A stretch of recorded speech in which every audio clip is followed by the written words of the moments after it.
2 centuries before the time of Jon Snow and Daenerys Targaryen, Westeros was ruled by dragons. The Targaryen dynasty sat firmly upon the Iron Throne, and their reign was unrivaled.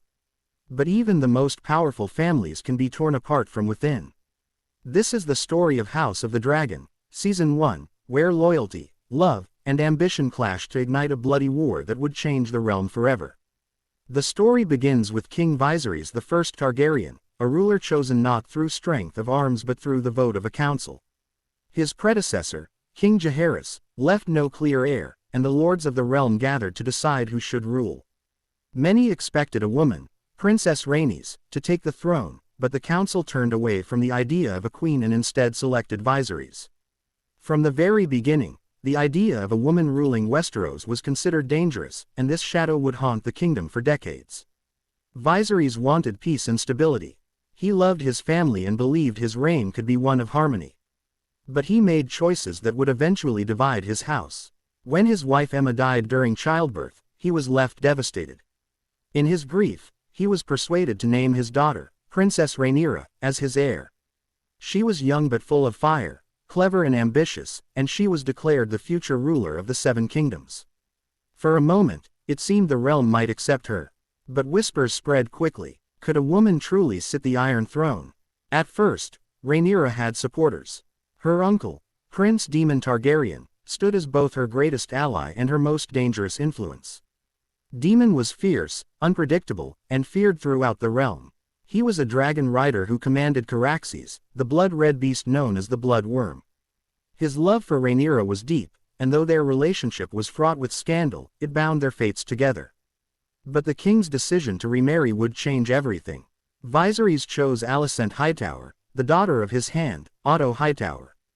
Alicent had once been a close friend of Rhaenyra, almost like a sister, but once she became queen, their friendship soured. Alicent bore sons, and among them was Aegon, who many lords believed should be the rightful heir, not Rhaenyra. The seeds of rivalry were planted in that very moment. At court, factions began to form. Those who supported Rhaenyra became known as the Blacks, while those who favored Alicent and her children became known as the Greens. At first, these divisions were whispered in the corridors of the Red Keep, but as the years passed, they grew louder, sharper, and far more dangerous. Viserys, desperate to keep peace, refused to see the storm building around him. He loved Rhaenyra and never revoked her claim. But by marrying Alicent and giving her sons, he unknowingly set the stage for civil war. Every smile at the royal feasts masked suspicion. Every promise of loyalty was shadowed by betrayal. Rhaenyra grew into a strong and determined woman. She married Laenor Velaryon, son of Corlys Velaryon, the sea snake, whose fleet was the mightiest in the realm. Their union was political, meant to secure alliances, but Rhaenyra's heart wandered elsewhere. Rumors spread that her children were not Laenor's, but instead fathered by Esser Harwin Strong, her sworn protector.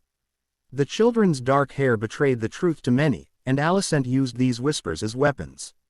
The question of legitimacy became the sharpest dagger in this silent war.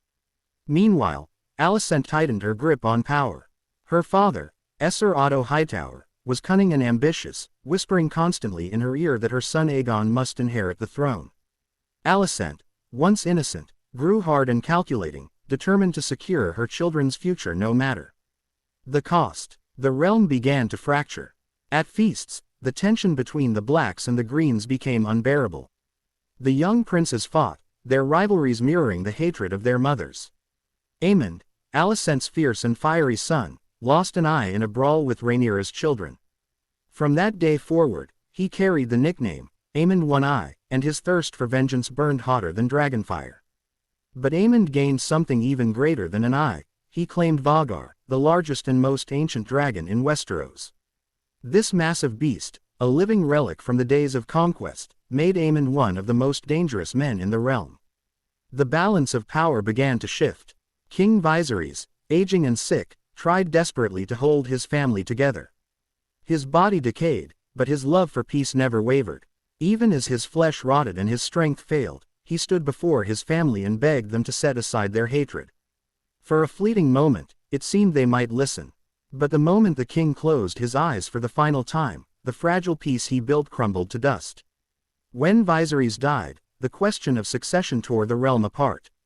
Rhaenyra was his named heir, but Alicent and the Greens moved swiftly. They crowned Aegon as king in a hurried, secret ceremony, and when the news reached Rhaenyra, her fury was unstoppable. She believed the throne was hers by right, and she would not let anyone steal it.